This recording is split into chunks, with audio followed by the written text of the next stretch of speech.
Bonjour et bienvenue à l'atelier pour cet épisode 26. On continue le corps de la guitare. Ce sera sans doute pas le dernier épisode, mais comme on dit dans les courses hippiques, ça commence à sentir l'abreuvoir et le picotin. C'est parti.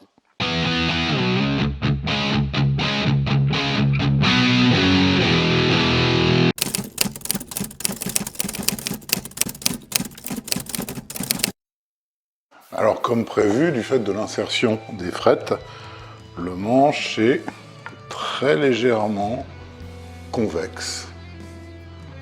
J'ai essayé de faire une image avec... Je sais même pas s'il y a besoin d'y toucher vraiment. Allez, un petit peu, mais vraiment un petit peu pour la route. Deuxième opération, protéger le binding. Donc on va utiliser du ruban de masquage, spécial binding. L'idée bien sûr, c'est quand on va limer les frettes, on ne veut pas que la lime attaque le binding.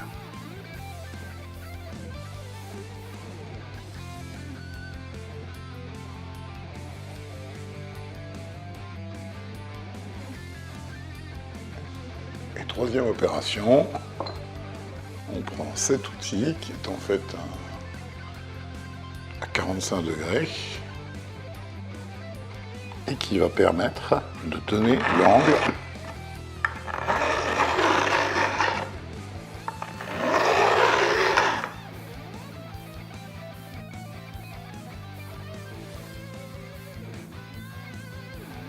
on vérifie avec ses doigts si ça accroche encore ou pas. Là, c'est tout rond, ça accroche encore un peu au bout.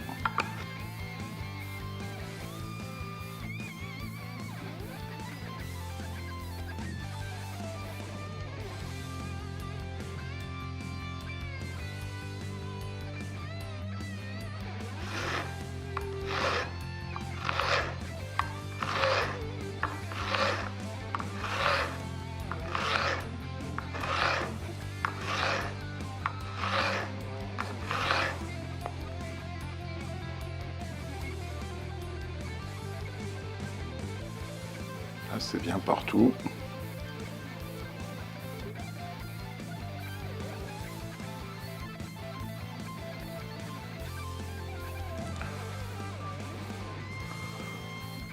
On fait une dernière petite passe, cette fois-ci sans le ruban.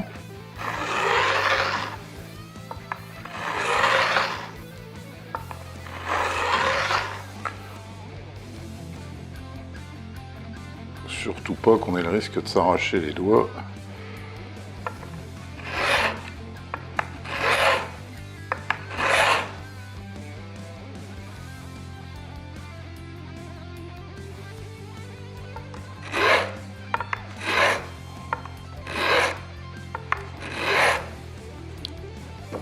Et on répète l'opération.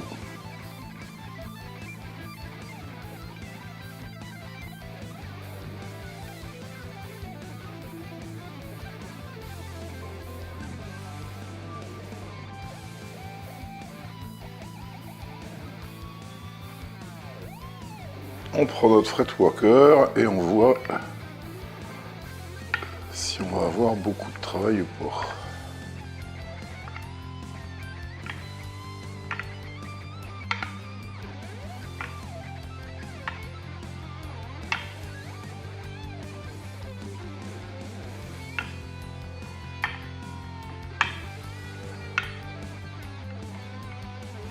Là, j'ai une petite surépaisseur.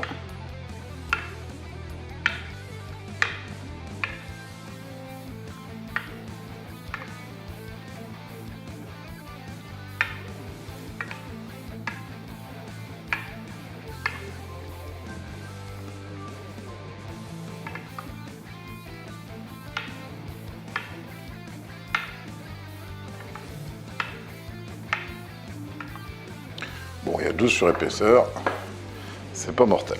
Mais néanmoins, on ne coupe pas à cette tâche particulièrement ingrate qui va consister à protéger la touche. C'est parti.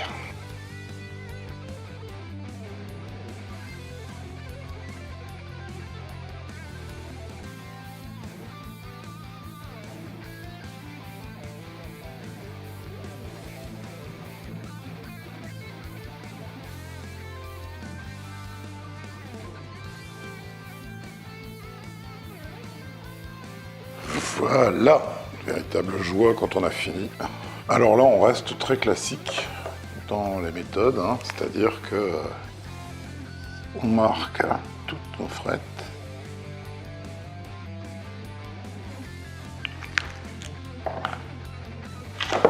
Et on va utiliser du 240. Alors ce que j'ai fait, c'est que j'ai acheté du profilé standard alu. Et puis je l'ai rectifié moi-même, simplement en collant sur la table en fonte de ma scie circulaire de l'abrasif. Et avec un peu d'huile de coude, on obtient un truc vraiment bien rectifié. Et donc c'est parti.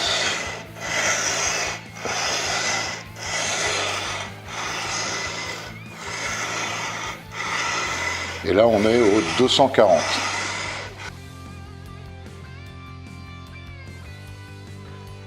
Et de temps en temps, on regarde.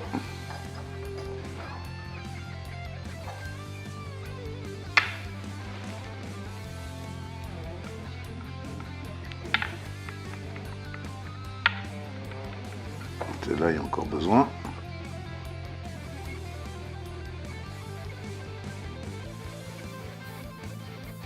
Alors, ça ne sert à rien d'aller vite. Ça ne sert à rien d'appuyer. Ce qui est important, c'est de se concentrer sur le mouvement.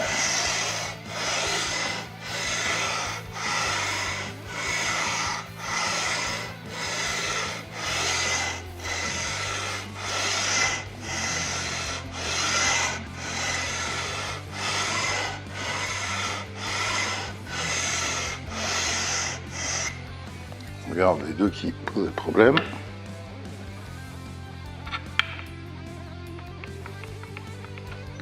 Là c'est nickel, là c'est un petit peu.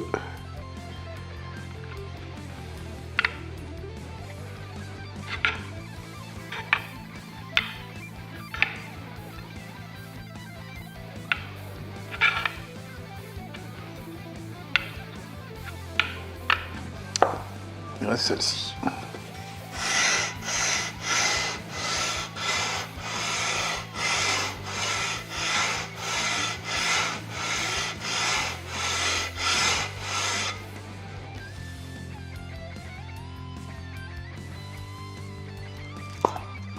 Du ruban en plus pour créer une surépaisseur au niveau de 12, 13, 14. C'est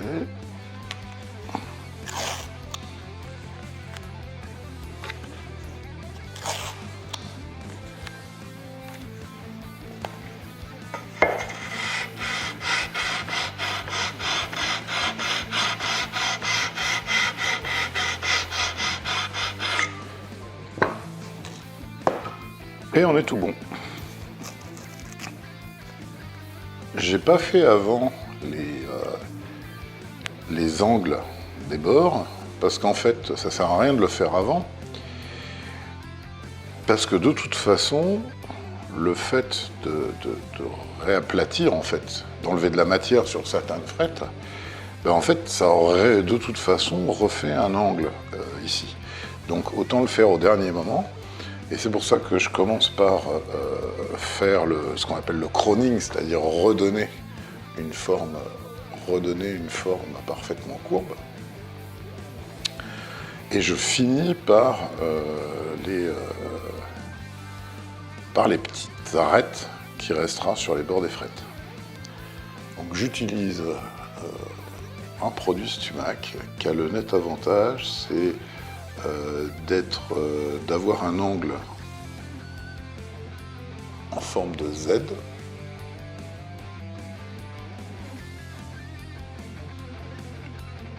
est d'avoir de la poussière de diamant uniquement déposée d'un côté. Donc en fait, on ne touche jamais le dessus, on ne risque pas de remettre en question la planéité, on se contente vraiment de faire quelques petits gestes. Et pour être sûr de notre coup, on fait comme vous avez déjà vu partout. On met une couche de marqueur. Et c'est parti.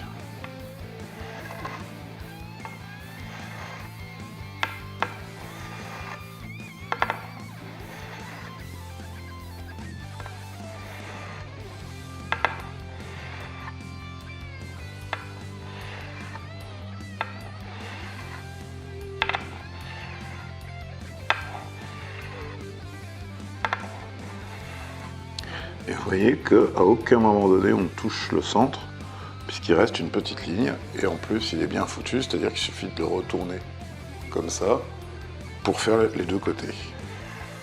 Un côté, l'autre côté, un côté, l'autre côté, etc.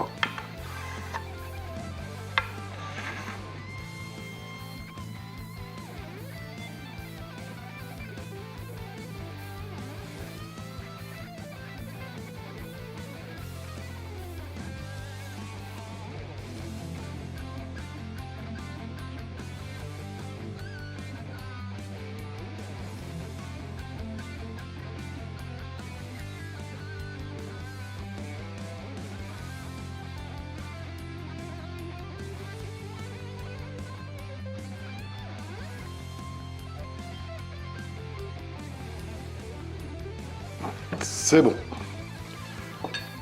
Maintenant, avec une... c'est la tire-point de chez Crimson, hein, qui est nettoyée de ses... qui est meulée en fait de ses réduants. Et on va juste donner un petit arrondi. À nouveau, pour le confort du guitariste.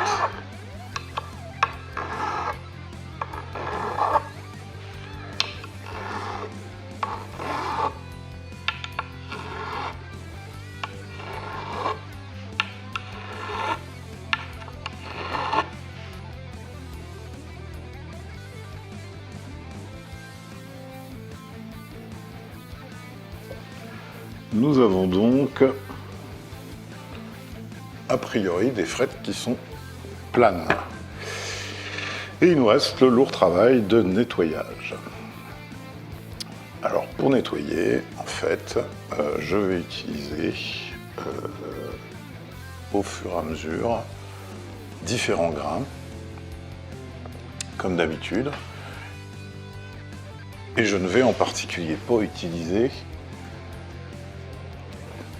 de dispo type Dremel et autres. On va attaquer tout de suite au 600.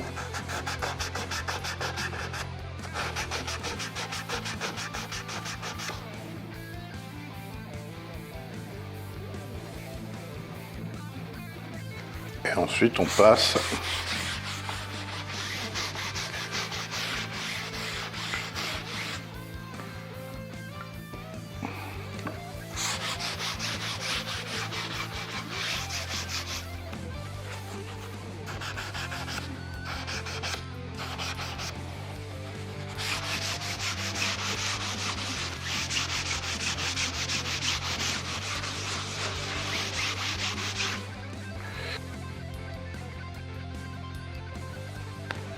et on passe à notre série habituelle, 1500.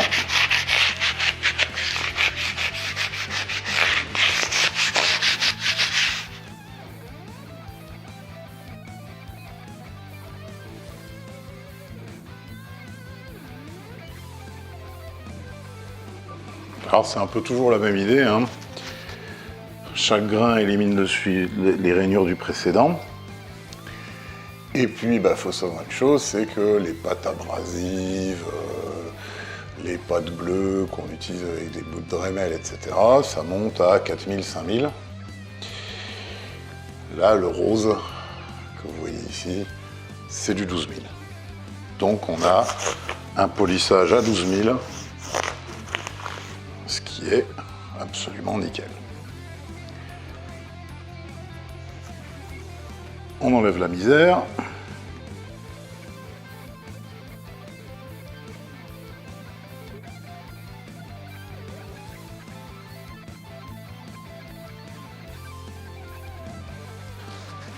On nettoie avec le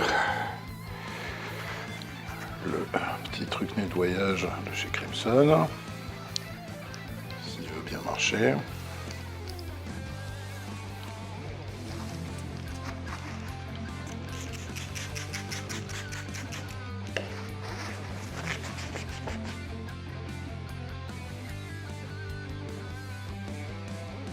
Et comme cette fois-ci c'est la dernière couche de finition de notre touche, je vais utiliser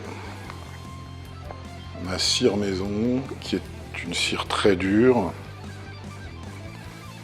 puisqu'il y a beaucoup de cire de carnauba dedans.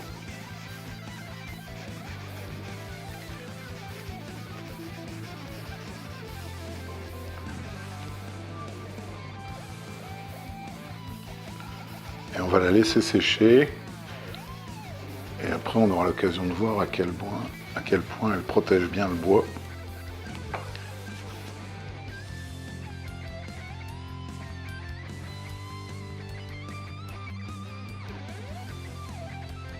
Voilà.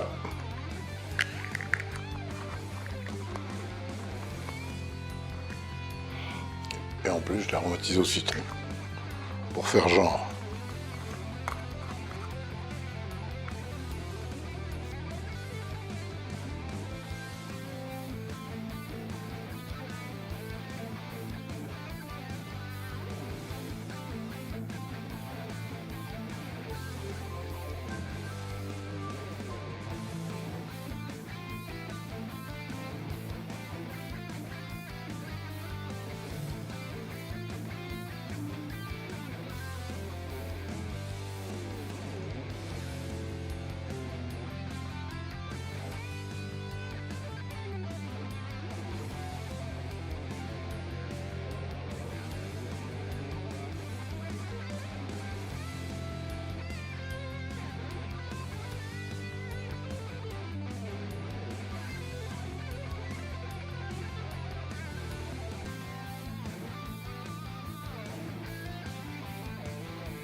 Pour enfoncer les férules, j'utilise un chasse-clou du bon diamètre, comme ça je risque pas d'abîmer les bords.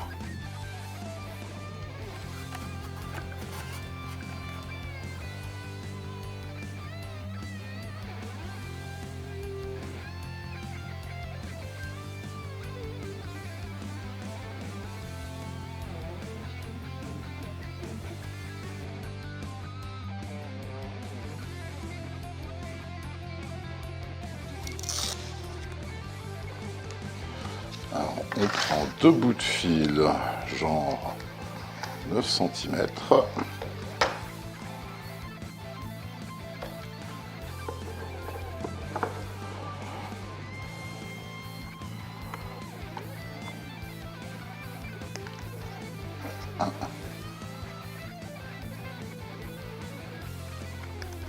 Et deux.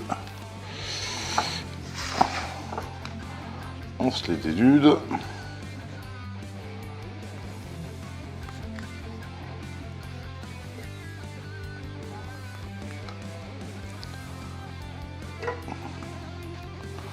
On les étame.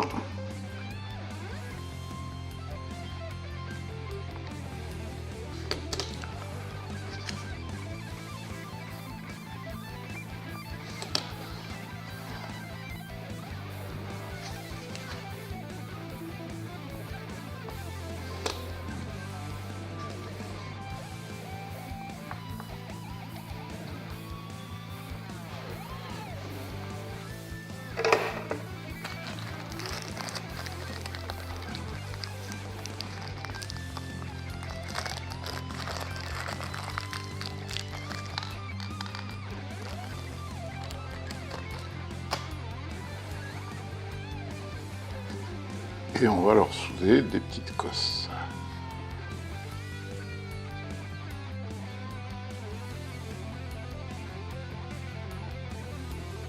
Avec des petites M2, on va faire passer le câble comme ça.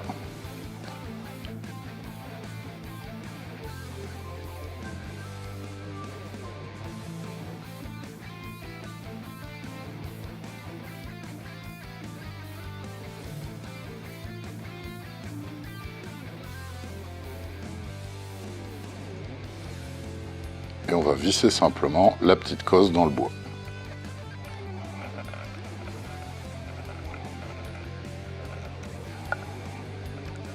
Là. On fait l'autre côté.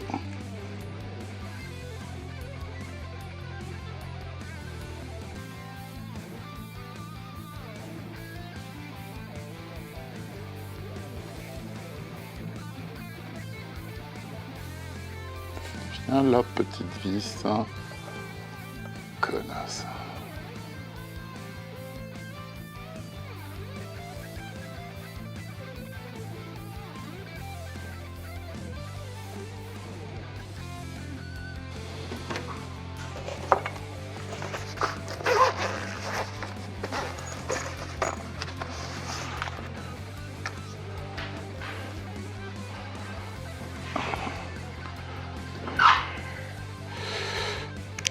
Position au mètre.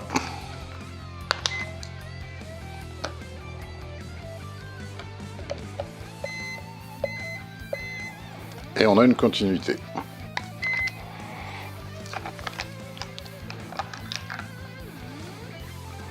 On va installer le deuxième.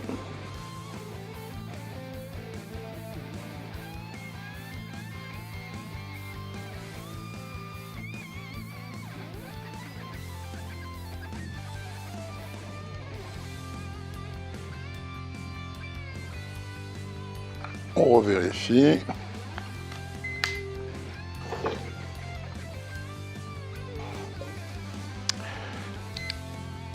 Et on est bon, on a une continuité. On a donc un blindage EMI. On prend notre corps de guitare, un petit peu de taille de bande.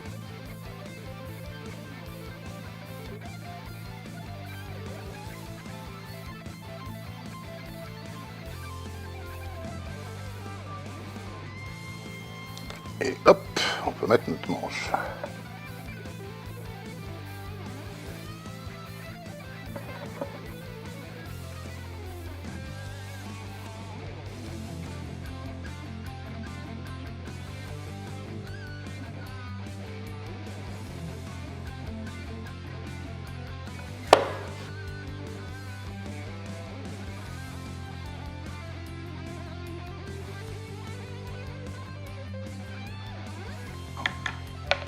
Évidemment, avant de le serrer,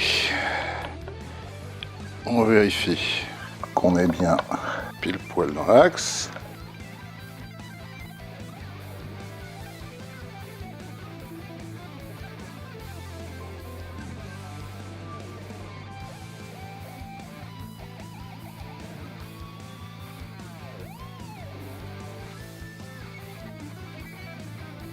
C'est tout bon.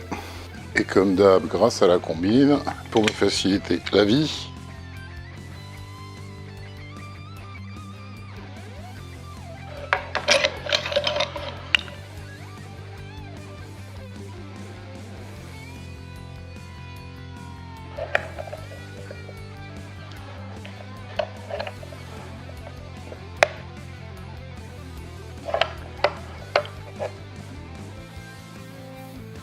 et de 1.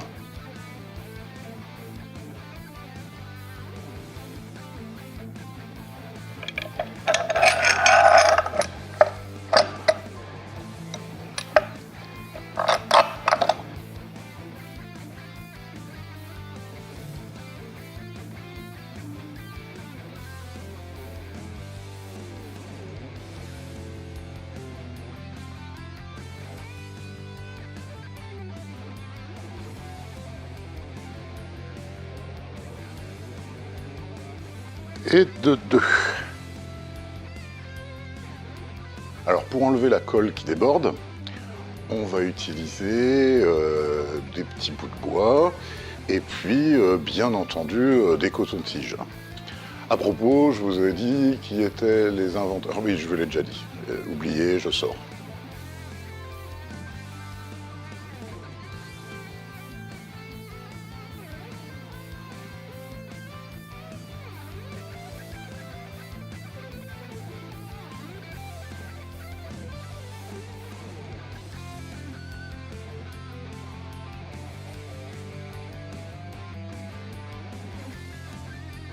Ça m'a l'air nickel. Voilà, on a bien avancé, ça commence à ressembler à une guitare. Je vous remercie beaucoup d'avoir suivi cet épisode. N'hésitez pas à vous abonner, à partager, à liker. Ça m'encourage aussi, comme dit Vincent Brun. Et puis bon,